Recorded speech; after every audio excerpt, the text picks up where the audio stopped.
जय हिंद, जय सुभाष, जय प्रकाश, जय संपूर्ण क्रांति। आपके दरबार में दो तीन खबरों के साथ हाजिर हो गया इन प्रकाश। तो पहली खबर बिहार से शुरू करते हैं। बिहार में उपेंद्र कुशवाहा ने एक ट्वीट कर दिया और यह ट्वीट वहां आरजेडी के विधायक सुधाकर सिंह के संदर्भ में किया हुआ है। सुधाकर सिंह बिहार सरकार में कृषि मंत्री रहे। उनके पिता जगदानंद सिंह बिहार प्रदेश राष्ट्रीय जनता दल के अध्यक्ष हैं। तो उस संदर्भ में उन्होंने सुधाकर सिंह ने नीतीश पर प्रतिक्रिया व्यक्त की। हालांकि उन्होंने एक इंटरव्यू में भी कहा कि नीतीश को हम बड़ा सम्मान करते हैं, क्योंकि नीतीश हमारे लोकल गार्जियन रहे हैं दिल्ली में। जब दिल्ली में हम पढ़ रहे थे तब वो हमारे गार्जियन थे। जरूरत पड़ती है तो हम नीतीश बाबू को अपना शरीर का खून दे देंगे, लेकिन हम नीतीश बाबू ने जो बिहार को जिस तरीके से बर्बाद कर दिया है, उसके लिए हम उनको माफ़ नहीं कर सकते। राजनीति में हम कोई उनके साथ बराबरी नहीं कर सकते हैं, बाकी हम सहयोग करेंगे। तो इन्हीं सब बातों को देखते हुए उपेंद्र कुशवाहा, जो जनता दल यूनाइटेड के संसदीय बोर्ड के अध्यक्ष हैं, उन्होंने ट्वीट किया कि जिस व्यक्ति ने बिहार के जंगल राज से बिहार को निकाला, बिहार के एक ऐसे हालात थे कि जब कोई बात कहता था, प्रतिक्रिया व्यक्त करता था, तो अगल-बगल झाँकता था। दौर तो वैसा ही था। मैंने भी देखा 95 से मैं बिहार में इसके पहले शुरुआती दौर में भी मैं जो है बिहार तो हमारा जाना तो 87-88 से होता रहा। लेकिन 95 से तो पूरी तरीके से चार्ल्स फर्नांडीज़ के साथ में और इन सब नीतीश कुमार के साथ में काम किया। वहाँ की तमाम रैलियों में गया, जनसभाओं में गया। तो हालात तो खराब थे। तो अब उन हालातों को के लिए का एक ठीकरा किस पर फोड़ा जा रहा है? उपेंद्र कुशवाहा जब जंगल राज की याद दिला रहे हैं, तो जंगल राज वो लालू यादव का जंगल राज, और लालू यादव के बेटे तेजस्वी यादव आज डिप्टी सीएम बने हैं। तो उपेंद्र कुशवाहा का निशाना आखिर किस पर है? तो तमाम लोगों की प्रतिक्रिया आ रही है कि उपेंद्र कुशवाहा के बयान के मायने क्या है, ट्वीट के मायने। ये तेजस्वी पर इस निशाने हैं। तेजस्वी पर निशाने जो है दागे जा रहे हैं। और इसी में उन्होंने कहा कि इसको रोकिए। तेजस्वी को उन्होंने कोट करते हुए कहा कि रोकिए। तो अब देखना है कि भाई तेजस्वी क्या कदम उठाते हैं सुधाकर सिंह को लेकर के। दूसरी एक प्रकरण ये है कि बांका में खड़गे 5 जनवरी को उन्होंने आने की घोषणा कर दिया है कि कर्नाटक के जो कांग्रेस के राष्ट्रीय अध्यक्ष बने हुए हैं, तो माननीय खड़गे जी ने कहा है कि हम 5 तारीख को बांका आते हैं और जो राहुल गांधी के भारत जोड़ो यात्रा संचालित कर रहे हैं, उस भारत जोड़ो यात्रा को गति प्रदान करेंगे। ये बांका से खबर है बिहार के। और तीसरा ये है कि विजय सिन्हा जी ने कहा कि भाई नीतीश कुमार जी अब तक तो 13 बार यात्रा कर चुके हैं, और 13 यात्रा करके तो पूरा जो है 13वीं कर दिए बिहार की। तो इस बात को लेकर के सियासी गलियारों में बड़ी चर्चा चल रही कि 13वीं शब्द तो हिंदू संस्कृति में 10वां 13वीं बड़ी खतरनाक मानी जाती है। और फिर गया गजोधर, जहाँ पर लोग जो है पिंडदान करने जाते हैं, तो उससे जोड़ करके उसको अशुभ माना जा रहा है। और इस समय 15 जनवरी तक अशुभ दिन माने जा रहे हैं कि सूर्य शुक्र डूबा हुआ है और अच्छे दिन नहीं है। इस संदर्भ में उनकी 13वीं करने की बात को लोग काफ़ी चर्चा में लाए हुए हैं। और एक बात खास तौर से, कल जेपी नड्डा जी आ रहे हैं, वहाँ पहुँच रहे हैं। तो जेपी नड्डा के आने के पीछे तमाम बातें हैं। भाजपा को मजबूती तो देना ही है, लेकिन एक बात खास तौर से बिहार में है, वह है कायस्थों का भाजपा से मोह भंग होना। बिहार में भी बड़े पैमाने पर कायस्थ समाज के लोग हैं, और जिस प्रकार से अभी ये जो चुनाव हुआ है मेयर का, और नगर पालिकाओं के चुनाव हुए हैं, पार्षदों के चुनाव हुए, इस चुनाव में जिस प्रकार से जनता दल आई इंद्र कुमार गुजराल की राष्ट्रीय अध्यक्ष माननीय श्रीमती चौधरी किरण सिन्हा के नेतृत्व में जिस प्रकार से उनकी टीम ने काम किया है, जिस प्रकार से उनके कैंडिडेटों ने प्रदर्शन किया है, वह वोट बड़े लंबे समय तक भाजपा का वोट बैंक बना रहा है, किंतु अब वह भाजपा से निकल रहा है। तो आज भाजपा की बिहार में सबसे बड़ी परेशानी की वजह यही है कि आखिर खास तौर से कायस्थ मतदाता और कायस्थ मतदाताओं के साथ में जो अनुसूचित जाति, अल्पसंख्यक वर्ग और पिछड़ा वर्ग का भी जो है मतदाता जा रहा है। जेपी मूवमेंट में के तमाम साथी माननीय किरण सिन्हा जी के साथ जा रहे हैं। संपूर्ण क्रांति में जो साथी लगे हुए थे वो किरण सिन्हा जी के साथ जा रहे हैं। इन सब बातों से भाजपा का चिंतित होना स्वाभाविक है और नड्डा आ रहे हैं और खास तौर से बिहार का जो प्रकरण है वो बिहार तक सीमित नहीं है, उत्तर में भी प्रदेश में भी दस्तक दे चुका है। मैंने दिखाया भी हुआ था कि जिस प्रकार से जैसे बिहार में कायस्थों की तमाम मीटिंगें बैठकें हो रही थी वो सब उत्तर प्रदेश में शुरू हो गई हैं, वहाँ का चुनाव खत्म हो गया और वहाँ पर खास तौर से जिस प्रकार से चौधरी किरण सिन्हा टीम ने पटना में माला सिन्हा को चुनाव लड़ाया और उनका प्रदर्शन बहुत जोरदार रहा और बेतिया में जिस प्रकार से उन्होंने जो है समर्थन किया और पूर्णिया में जिस प्रकार से समर्थन किया और यहाँ पर गया में तो एक वो manual scavenger mean MS means हाथ से मैला ढोने का काम जिस महिला ने किया था उस महिला को डिप्टी मेयर गया से बना दिया चौधरी किरण सिन्हा टीम ने। तो इस प्रकार से बिहार में एक बड़ी इस जो बिहार नगर निकाय चुनाव हुआ है इसमें किरण सिन्हा टीम की बड़ी जोरदार दस्तक हुई है। अब कुछ समाचार उत्तर प्रदेश से देखते हैं तो उत्तर प्रदेश में राधे मोहन सिंह ने डेरा डाल दिया है। आज उत्तर प्रदेश की राजधानी लखनऊ में रहे और प्रदेश अध्यक्ष भूपेंद्र सिंह के साथ में और मुख्यमंत्री योगी आदित्यनाथ जी के साथ में उनके आवास पर तमाम बैठकें करते रहे और उन्हीं के साथ में संगठन मंत्री संतोष कुमार जी भाजपा के केंद्रीय संगठन मंत्री।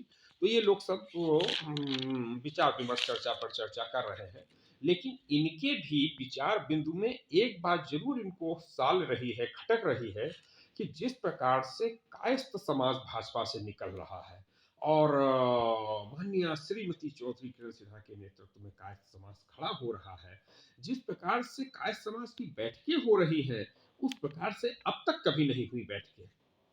लखनऊ में जिस तरीके से लोग निकल रहे हैं और लखनऊ तो एक राजधानी हो गई, अब सुदूर जिलों में जिस तरीके से लोग निकल रहे हैं वो वास्तव में एक कीर्तिमान है और भाजपा डरी हुई है, सहमी हुई है, घबराई हुई है कि अगर कायस्थ हाथ से निकल गया तो भाजपा को दुनिया की कोई ताकत 2024 में नहीं जिता सकती है, नहीं वापस ला सकती है, क्योंकि कायस्थों का लगभग 15% वोट पूरे देश में है और 15% वोट वो ऐसा वोट है जो इस देश का 85% वोट को प्रभावित करने की हैसियत में रखता है।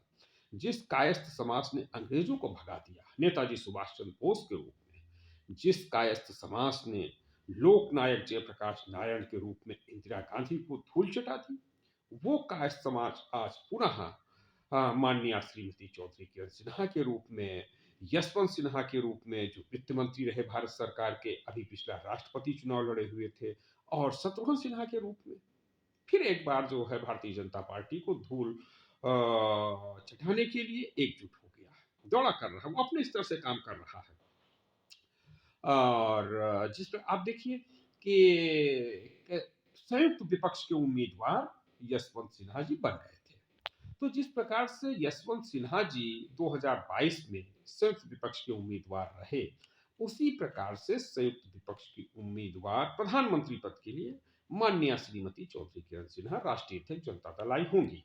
चूंकि उनके समर्थन में देखिए जब यशवंत सिन्हा, किरण सिन्हा, शत्रुघ्न सिन्हा ने यात्रा किया तो अखिलेश यादव, राम गोपाल जी ने, सब लोगों ने उनका स्वागत किया। मैनपुरी से लेकर के इटावा तक उनके साथ में भी आए और समाजवादी पार्टी के कार्यालय पर यशवंत सिन्हा, किरण सिन्हा, इन सब लोगों ने, शत्रुघ्न सिन्हा, सब लोगों ने संबोधित भी किया।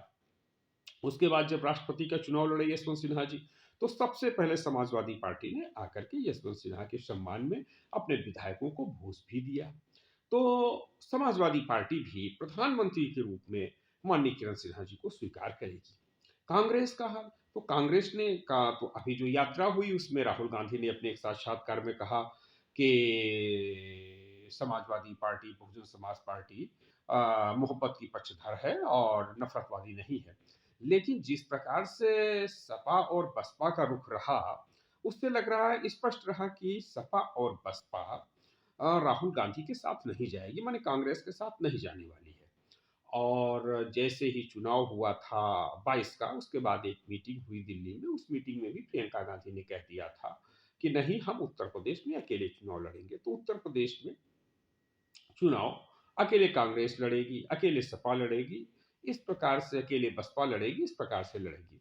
लेकिन जहां तक आफ्टर पोस्ट पोल जो रहेगा, अ, उस पर जब एक सहमति बनेगी, तो जिस प्रकार से जून 22 में यशवंत सिन्हा जी के नाम पर सहमति बन गई थी कि सब लोग एकजुट थे राष्ट्रपति के लिए यशवंत सिन्हा जी के नाम पर, उसी प्रकार से माननीय श्रीमती चौधरी किरण सिन्हा के नाम पर भी सब लोग एकजुट होंगे। इस बात के प्रबल आसार दिख रहे हैं, लग रहे हैं। अब देखिए, जैसे शत्रुघ्न सिन्हा जी थे, तो पटना से हार गए। तो पटना से हार गए, लोगों ने सोचा उनकी राजनीति खत्म हो गई। लेकिन उनकी राजनीति खत्म नहीं, शुरू हुई। वो तो आसनसोल जाकर के फिर सांसद हो गए। पश्चिम बंगाल और बिहार से लगा हुआ बेल्ट आसनसोल, और आसनसोल ऐसी सीट रही जहां पर कि परंपरागत रूप से भाजपा ही जीत रही थी, क्योंकि वहां का माहौल है तो वो पश्चिम बंगाल में सीट आसनसोल, लेकिन तकनीकी रूप से जिस तरीके से यूपी बिहार के लोग वहां पर बड़े पैमाने पर रह रहे हैं, और भाषा भी हिंदी है। मैं तो 28 दिन वहां रहा आसनसोल में माननीय यशवंत सिन्हा, शत्रुघ्न सिन्हा जी के चुनाव प्रचार के दौरान। तो वहाँ की भाषा भी हिंदी भाषी है। मार्केट में आप खड़े हो जाइए तो बिल्कुल लगता नहीं है कि नहीं, आप बंगाल जैसे जो है बिल्कुल कट्टर बंगाली समाज में खड़े हैं। आपको लगेगा कि नहीं, आप हिंदी भाषी क्षेत्र में है। वहाँ की संस्कृति हिंदी भाषी, यूपी बिहार से काफ़ी कुछ मिलती जुलती है। भाषा भी वहाँ पर यूपी बिहार की सुनने समझने को मिल जाएगी। तो इस तरीके से रहा, और लेकिन और तो इसी सब को देखते हुए भाजपा का वहाँ कब्जा था। लेकिन वहाँ पर शत्रुघ्न सिन्हा जी चुनाव लड़े और जीते। उसकी भी तुलना ये की गई थी कि भाई 1987 में जैसे चुनाव चल रहा था, बीपी सिंह जन मोर्चा के प्रत्याशी थे, और उनके समर्थन में हरिकिशन श्रीवास्तव जी समर्थन कर रहे थे। उनके विरोध में कांग्रेस समर्थन कर रही थी। थे, और कांग्रेस की ओर से थे सुनील शास्त्री जी। तो सुनील शास्त्री को राजीव गांधी ने चुनाव लड़ाया हुआ था, कांग्रेस लड़ा रही थी। और उस समय भी राजीव गांधी ने श्री यशवंत सिन्हा से कहा कि आप आ जाइए, आप चुनाव लड़िए, आप हारे या जीते, आपको मंत्री बनना है, कैबिनेट मंत्री, आप भारत सरकार बनेंगे।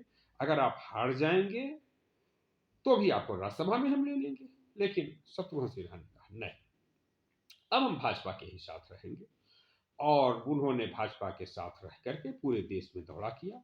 पहले शत्रुघ्न सिन्हा जी भाषण देते थे जब भीड़ आ जाती थी, उसके बाद अटल बिहारी वाजपेयी जी, आडवाणी जी बोलते थे। तो इस प्रकार से भारतीय जनता पार्टी को उठाने में, खड़ा करने में कायस्थों का योगदान सबसे अधिक रहा है। और उसके बाद टिकट देने का जब आया, तो भाजपा ने कट कट कट कट कर दिया। अब देखिए कि भारतीय जनता पार्टी ने उत्तर प्रदेश से आज तक एक भी टिकट नहीं दिया है। यह बात कायस्थों को पता चल गई। अब कायस्थ भाजपा से निकलने लगा, कायस्थ अपनी तैयारी करने लगा कि 2024 में हमको सरकार बनाना है। तो इस बात से भाजपा डरी हुई है कि कायस्थ समाज तो भारतीय जनता पार्टी से निकल गया, ये तो अब अपनी सरकार बनाने जा रहा है, माननीय किरण सिन्हा जी को प्रधानमंत्री बनाने जा रहा है। अब क्या होगा? तो ये हालात भाजपा ने ही ऐसे बना दिए। जब 30 अक्टूबर 2 नवंबर की घटना हुई, उसके हीरो बने रामशरण श्रीवास्तव जी, चूंकि जिलाधिकारी थे फैजाबाद के, और सांसद थे डीबी राय जी, वो एसपी थे, बाद में सांसद बने। उनको सुल्तानपुर से दो दो बार सांसद बनाया गया, और रामशरण श्रीवास्तव जी को कहा गया कि आपको कानपुर से बनाया जाएगा सांसद। जब समय आया तो कहा गया कि आप हमीरपुर देख लीजिए, कभी हमीरपुर, कभी कानपुर, हमीरपुर, कानपुर ही उनको दौड़ाते रहे। तो ये बात अब कायस्थ समाज जान चुका है कि हमारे कायस्थ नेताओं को किस प्रकार से भारतीय जनता पार्टी ने धोखा दिया है। वो चाहे डॉक्टर दिनेश जौहरी को धोखा दिया हो, चाहे हरि श्रीवास्तव को धोखा दिया हो, या हरिकिशन श्रीवास्तव को भी धोखा दिया हो भाजपा ने, और ज्वाइनिंग को लेकर के जो बात आई हुई थी सामने, और कई दूसरे ये शिव बहादुर सक्सेना जी रहे, उनका भी यही हाल रहा कि गन्ना विकास मंत्री शुरू में बनाया, उसके बाद फिर चुनाव लड़ाने की लोकसभा की बात आई, लेकिन वो फिर उनको जो है लोकसभा का चुनाव नहीं लड़ाया गया, और डॉक्टर दिनेश जौहरी को नहीं जो है लड़ाया गया। तो इस प्रकार से रहा, और तमाम लोग जो है उसके कुछ जैसे ये मिथिलेश जी को एमएलसी बनाया लेकिन मंत्री नहीं बनाया, और डॉक्टर शिव कुमार अस्थाना को भी उसने एमएलसी बनाया, मंत्री नहीं बनाया, और बिंदवासिनी कुमार ने प्रोफेसर हरिकृष्ण अवस्थी को चुनाव हराया हुआ था, जो लंबे समय तक वो लखनऊ विश्वविद्यालय के में प्रोफेसर भी थे और कुलपति भी रहे। और हरिकिशन अवस्थी लगभग 4 टर्म्स माने 24 साल लगभग जो है वो एमएलसी रहे स्नातक क्षेत्र के, उनको हराया बिंदवासिनी कुमार ने। लेकिन आज क्या किया भारतीय जनता पार्टी ने, बिंदवासिनी कुमार की इतनी जबरदस्त उपेक्षा कि बिंदवासिनी कुमार को सांसद का चुनाव लड़ाना तो दूर, विधानसभा का चुनाव लड़ाना तो दूर, एमएलसी का चुनाव लड़ाना तो दूर, सभासद का चुनाव नहीं लड़ा रही भारतीय जनता पार्टी। तो इतना बड़ा कायस्थों का अपमान हो रहा है, तो कायस्थ समाज कहाँ तक सहेगा, कहाँ तक चुप रहेगा।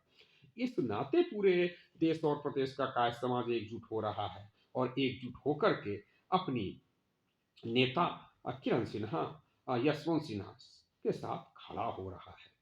तो ये सब हालात चल रहे हैं, तो ठीक है, देखते हैं कि कल क्या पोजीशन रहती है। कल कुछ लोगों ने आज प्रयास किया हुआ था ये राधे मोहन सिंह या संतोष कुमार जी को ज्ञापन देने के लिए, प्राचीन अखिल भारतीय कायस्थ महासभा ने। तो उन लोगों से हमारी बात हुई, तो उनका यही कहना था कि हम एक ज्ञापन देना चाहते हैं कि भाई कायस्थों की उपेक्षा आप क्यों कर रहे हैं। अब वो हमें आपसे पद नहीं चाहिए, हमें आपसे टिकट नहीं चाहिए, हमें आपसे कोई इमदाद नहीं चाहिए, हम जान चुके हैं आप हमारे लिए क्या करेंगे। मेहरबानी यही होगी कि आप ये बता दीजिए कि भाई आप कायस्थ समाज की उपेक्षा क्यों कर रहे हो राधे मोहन सिंह जी, आपको भाई बी एल संतोष जी, आप क्यों जो है कर रहे हो कायस्थ समाज की उपेक्षा इतने बड़े पैमाने पर। तो इस प्रकार से कायस्थ समाज में आक्रोश है, और वो आक्रोश कायस्थ समाज के विभिन्न संगठनों के माध्यम से यूपी बिहार में निकल रहा है, और ये यूपी बिहार तक ही सीमित नहीं होने वाला है। ये मध्य प्रदेश, छत्तीसगढ़, राजस्थान के में भी जाएगा, और कर्नाटका, महाराष्ट्र, गुजरात, इन सब में दिखेगा। तो जैसे जैसे चुनाव नजदीक आएगा वैसे वैसे मीडिया उठाएगी। अभी जो मीटिंगें हो रही हैं, जैसे अभी मध्य प्रदेश, छत्तीसगढ़, राजस्थान, जैसे अभी राजस्थान में कोटा में है 8 जनवरी को माननीय किरण सिन्हा जी कोटा जा रही हैं, वहाँ एक कायस्थ समाज का सम्मेलन हो रहा है। तो इस प्रकार से पूरे देश भर में दौड़े हो रहे हैं, पूरे देश भर में कार्यक्रम बन रहे हैं, और कायस्थ समाज पूरी मुस्तैदी के साथ खड़ा हो रहा है। कुछ लोग तो ये कह रहे हैं कि फूल के शोलों से कह दो, चिंगारी से कह दो, फूल खिले हैं बड़ी तैयारी से। इस प्रकार से स्लोगन दे रहे हैं लोग कि अब की बार बड़ी तैयारी के साथ फूल खिले हैं, और अब की बार कोई धोखा होने की संभावना नहीं है, हम आर पार की लड़ाई लड़ेंगे। और जनता दल अनिल कुमार गुजराल भी ये मन बना चुका है कि हम अपने सहयोगियों के साथ पूरा भरसक प्रयास करेंगे, और देश की सभी लोकसभा सीटों पर अपने प्रत्याशी उतारेंगे। तो इस तरीके से तैयारी चल रही है, और इनमें से कायस्थ समाज को भी पर्याप्त भागीदारी दी जाएगी। जो भी जिन सीटों से लोकसभा बाहुल्य कायस्थ बाहुल्य सीटें हैं, तो उन सीटों पर कायस्थ समाज की विशेष नज़र है कि उनमें कायस्थों को भागीदारी दी जाए और जहाँ कायस्थ समाज कुछ कम है वहाँ पर अन्य लोगों को भागीदारी करके जिताया जाए। तो ठीक है, इसी के साथ आप सभी को जय हिंद, जय संपूर्ण क्रांति। धन्यवाद।